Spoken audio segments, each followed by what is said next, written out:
Hey everyone, and welcome to the channel. So today we get to check out the most popular Lamborghini to date. This is the Lamborghini Urus. It's finished off in black and they have a starting MSRP right around $230,000. Huge shout out to 704 Exotics for providing this SUV for me today. Definitely take a look at their website because they are always getting in some pretty cool pre-owned inventory. That link is down in the description. So powering this family style SUV is a 4-liter twin turbo V8 that's paired to the 8-speed automatic transmission, pumping out 641 horsepower, 626 pound-feet of torque. That power is sent through the all-wheel drive system, propelling this 4,800-pound SUV from 0 to 60 in 3 seconds. Its top speed is 190 miles an hour. It also has a fuel capacity of 22.5 gallons. You'll expect to see around 12 miles per gallon in the city, 17 out on the highway. This has a wheelbase of 118.2 inches.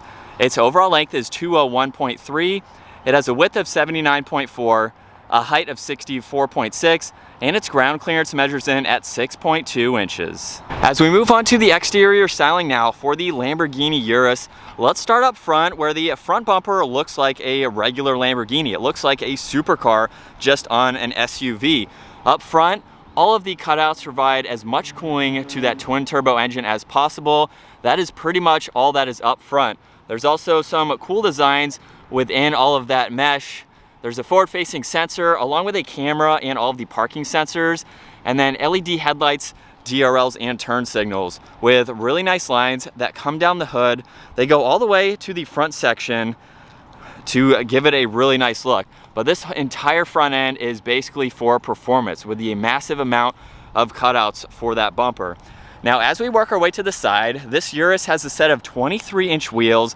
They are that large because they have to accommodate the largest carbon ceramic brakes that have been fitted to an SUV. These are 10 piston calipers up front, single pistons in the rear, very massive. For a 4,800-pound SUV, you definitely have the stopping power that you need, especially with this performance. Really nice finish to those wheels. We have the black on black theme going with the red accents. There's also a logo just behind that tire. Body colored side mirrors with the camera system and a turn signal. This has a panoramic sunroof and then very nice lines that run down the side. I love all of the contoured and crisp angles that this has, especially starting from that trim piece just above the door handles, the lower side skirts, fender arches too.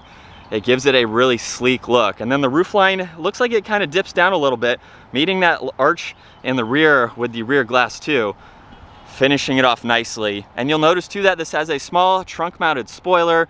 Third brake light is up top with that spoiler as well, steep brake to that windshield. It has the LED taillights along with the backup camera, all of the sensors, the quad tip dual exhaust, and it can even tow over 7,000 pounds. Now let's work our way to the cargo space. I can use the button on the key fob or the one located by the backup camera. And there's a ton of space. With the back seats up, look at how much room there is to fit in a lot of items, making this an extremely practical SUV. You can even fold down the back seats. All three are individual just to give you that much better configurability. And you can throw in, of course, a lot more items as needed. There's even the spare tire up underneath the floor. You have a little bit of room if you want to place some other items down there, but it's mainly for all of those tools and the spare tire. There's a storage bin on that driver's side. You can even raise and lower the rear suspension. So if you have some items, you want that load height to be lower, you can just push on those buttons and it is very easy to do. So a lot of space for this. Up top, you can lock it and close it, or just use that button on the left side to close it, and it does that very quickly. So surprisingly, even though it looks like it has a very steeply raked rear end and it kind of hinders your storage, there's a lot of storage once you open that up.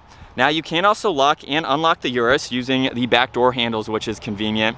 And then for the door panel, we have leather, Alcantara, some brush trim accents, carbon fiber, the Bang & Olufsen sound system, and a little bit of storage with more leather covering that lower section. And that works its way to these beautiful seats. Lamborghini is embroidered in the headrest. We have all the stitching, the classic design for the Lamborghini stitching. And then you can even recline these seats and of course fold them down using that control there. But at 5'10", I have plenty of space. There's storage pockets behind both front seats. There's climate adjustments in the middle. You even have some 12 volts in the lower section. And then all the climate adjustments are right in the middle. So you can go through all of that information. It's laid out very well and easy to use. And then as far as headroom goes, I have about an inch or so between my head and the Alcantara headliner.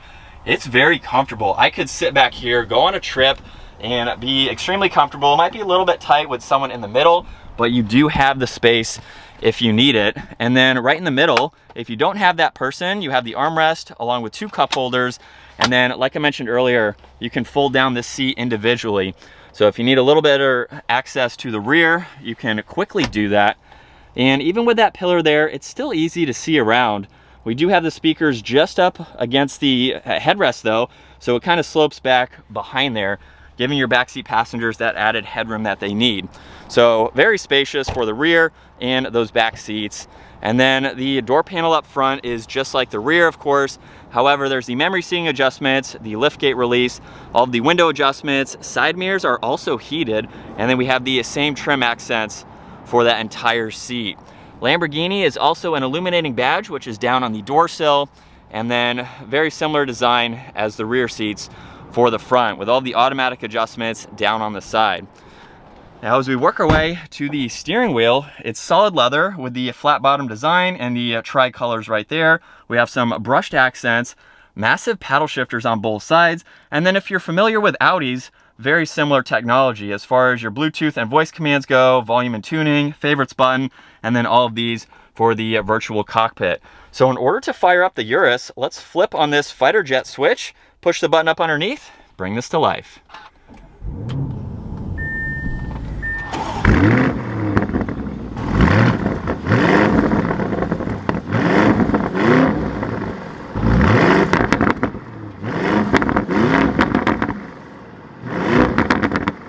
And looking at the virtual cockpit, on the far left and right, there's the engine temperature along with the fuel level. And then right in the middle, the TAC is front and center along with what gear you're in, the driving mode, miles per hour. On that right side, there's some short-term memory that's currently shown. And then on the left side, this is where you can go through some more info using these buttons on the left side of the steering wheel. So currently it's showing the date and the time. You can scroll down to average MPG, look at long-term memory, driver assistance, and then the speed limit too.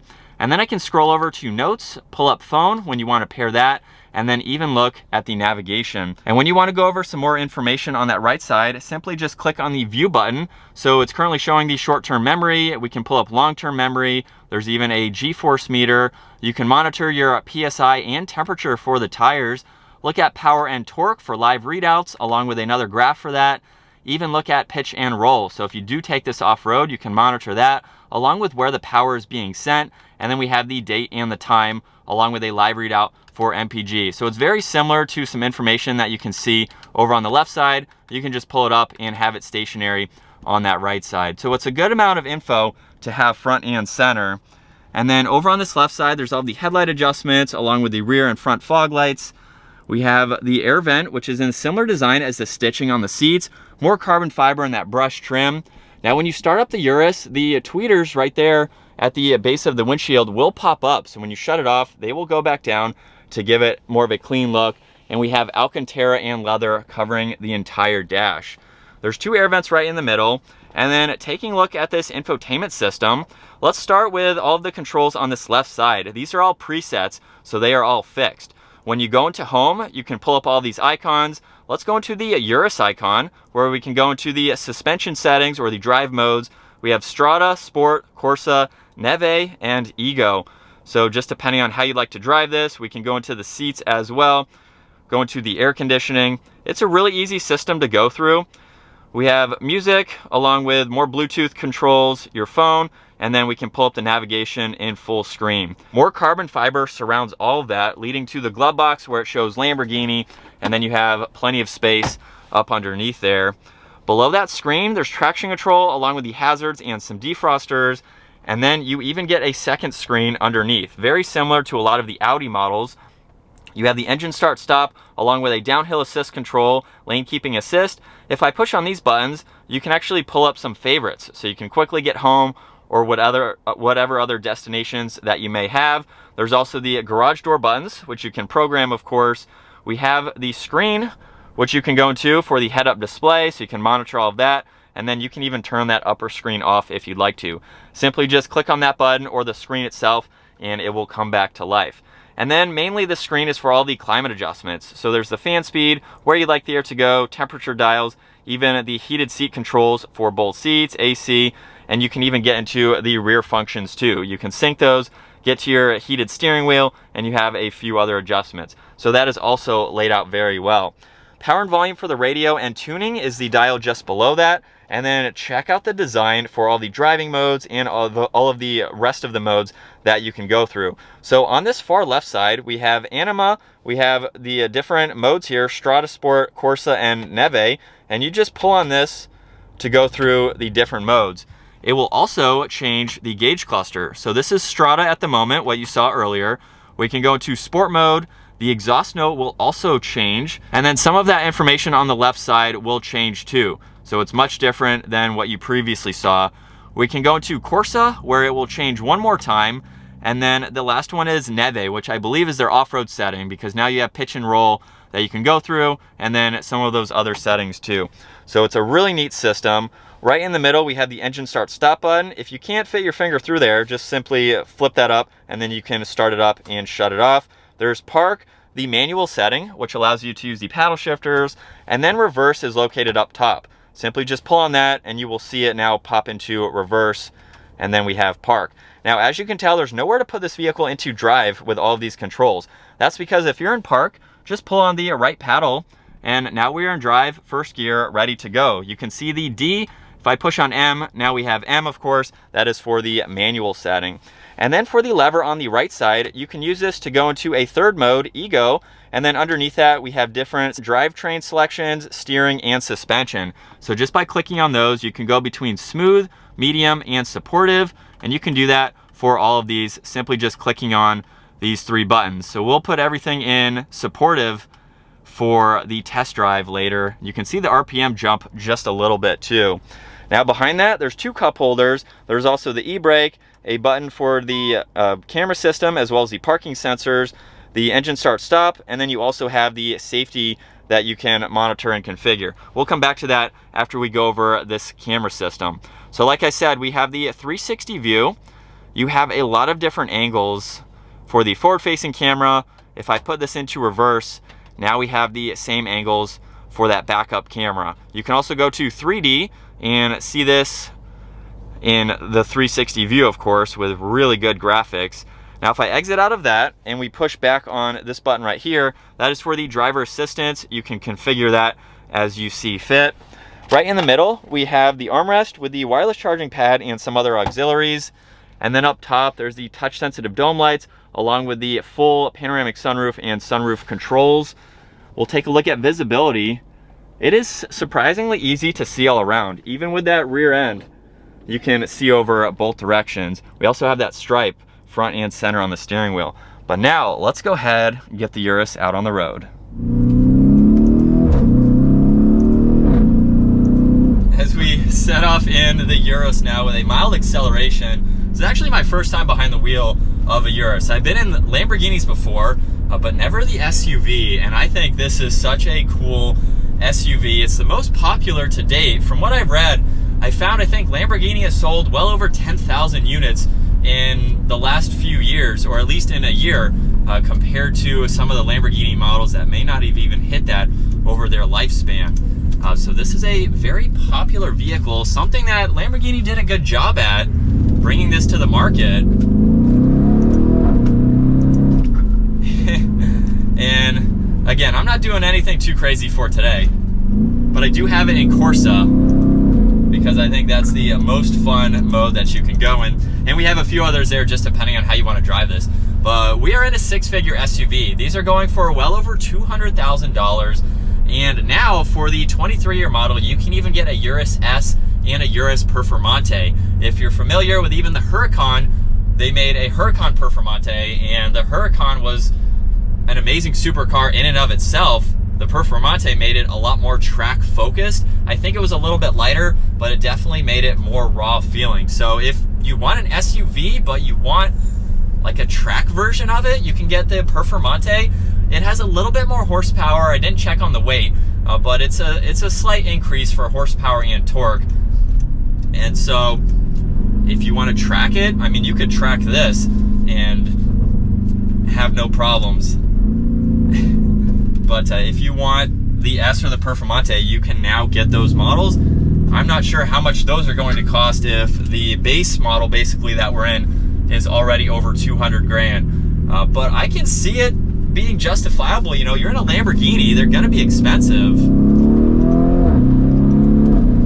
And very quick, sounds good. It's not that loud.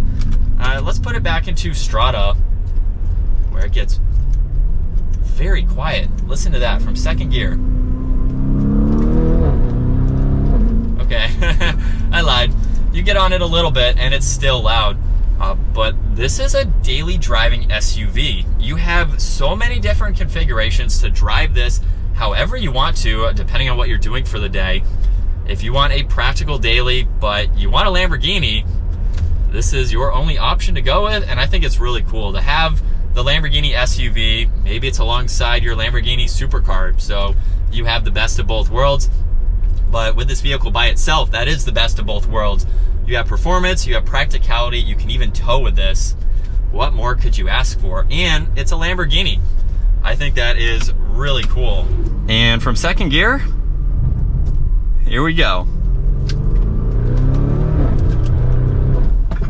And this gets up and moves. I'm not doing anything to its full potential today, of course. I couldn't imagine even being able to take this on some mountain roads. This is such a performance-oriented SUV. For its weight, you wouldn't really even think that either. Shifts are so quick too. I love the paddles, and if you pull on both paddles, that goes into neutral. So that's how you can rev, let go of the paddles, put it back into gear, and you're ready to go, which is pretty cool to see. You see that in a lot of supercars that have paddles, but it's brought over to the Urus here. So now you can see what it's like to be in the driver's seat of this $200,000+ SUV. It is a really cool SUV to the market. Lamborghini was the first to introduce an SUV in the supercar world. And now, of course, we have other companies that are competing with it. I'm not sure the numbers on sales, but I see a lot more Uruses than I do other supercar SUV brands. And it's just a popular company. They know how to make cars and they suit them well for someone looking for this type of vehicle. And I don't think you can go wrong with a Lamborghini. Let's put it back into Corsa.